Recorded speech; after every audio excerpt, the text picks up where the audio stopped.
23 जून 2026 को दशमफोल थाना अंतर्गत एक अज्ञात महिला का शव बरामद हुआ था, जो कि कांची नदी में था और बालू में गड़ा हुआ था।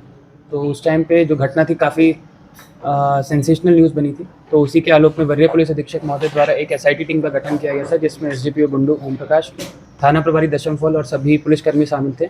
इसमें जो युवती थी उसकी पहचान करना हमारे लिए सबसे पहली चुनौती थी। तो इसमें जो युवती थी उनका नाम था हिस्सी कुमारी, जो कि थाना अड़की, जिला खूंटी के रूप में उनकी पहचान हुई। और उसके आलोक में जब इस टीम के द्वारा, एसआईटी टीम के द्वारा जगह जगह पर छापेमारी की गई और जितनी भी सूचनाएं हैं, चाहे वो फिजिकल एविडेंसेज हों या टेक्निकल एविडेंसेज हों, उनको एग्जामिन किया गया। तो उसके उपरांत एक व्यक्ति का नाम सामने आया, जिसका नाम था चेतन मुंडा, उम्र 18 वर्ष। वो भी रहने वाला अड़की का ही है, जिला खूंटी। और जब उससे हम लोगों ने हिरासत में लिया और उससे पूछताछ की, तो ओवरऑल जो चीज़ सामने आई है वो यह है कि हिस्सी कुमारी और चेतन मुंडा के बीच में दोनों के बीच में आपसी प्यार वगैरह था। दोनों एक दूसरे को काफ़ी पसंद करते थे, परंतु तकरीबन 17 जून के आसपास या उससे पहले 12 या 11 जून के आसपास जो हिस्सी कुमारी को चेतन मुंडा ने अपने गांव के किसी दूसरे लड़के के साथ में देखा। और जब उसने उसको, अपनी गर्लफ्रेंड को दूसरे व्यक्ति के साथ में देखा, तो काफ़ी आक्रोश में आ गया। आक्रोश में आने के बाद जो हिस्सी कुमारी है उसको उसने कॉल किया और 17 जून 2026 को कांची नदी के पास में बुलाया और तकरीबन रात के 9:30 बजे या 10 बजे के आसपास में बुलाया था। और वहाँ पर उसने सेम उससे यही चीज़ पूछी कि जो जिस व्यक्ति के साथ में वो घूम रहे थे उसके साथ में उसका क्या संबंध है। इसी बात को लेकर जो हिस्सी कुमारी थी वो काफ़ी आक्रोश में आ गई और उन्होंने कहा कि हम तुम्हारे साथ नहीं रहना चाहते हैं।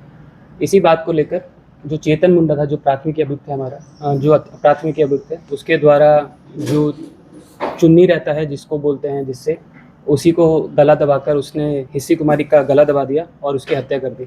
जब उसने देखा हत्या करने के पश्चात कि वहाँ पे डंप करने का बॉडी को कोई जगह नहीं है, तो आसपास में एक ट्रैक्टर देखा। ट्रैक्टर के पास में उसके कुछ कुदाल वगैरह देखा, जिससे ज़मीन को थोड़ा उखाड़ा जा सके और वहाँ पे बॉडी को डंप किया जा सके। उसी को उसने बॉडी लेके गया और नदी के पास में गया, वहाँ पे गाड़ना खोदना स्टार्ट किया।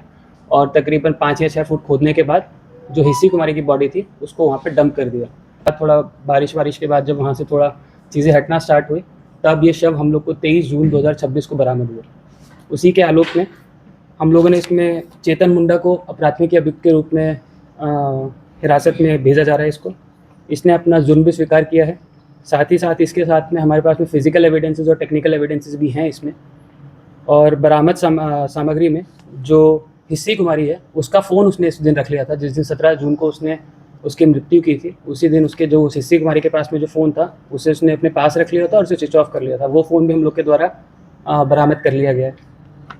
और जो अभियुक्त है चेतन मुंडा, उसका मोबाइल भी हम लोग ने इसमें बरामद कर लिया। देखिए, 1 या 2 वर्ष एक दूसरे को जानते थे, एक ही गाँव के रहने वाले दोनों के दोनों, तो वहीं से जान पहचान थी इनके बीच में। देखिए, इसमें सबसे अहम सुराग था जो चेतन मुंडा उसका दोस्त है और जो मृतिका है हिस्सी कुमारी, उनका क्या कहते हैं जो दोस्त हैं। तो इन दोनों के बीच में, चेतन और जो हिस्सी कुमारी, इनके बीच में जो बातचीत होती थी वो अपने दोस्तों के थ्रू होती थी। तो वहाँ से हमें काफ़ी स्ट्रॉन्ग लीड्स मिले कि क्या क्या मामला था, क्या मामला नहीं।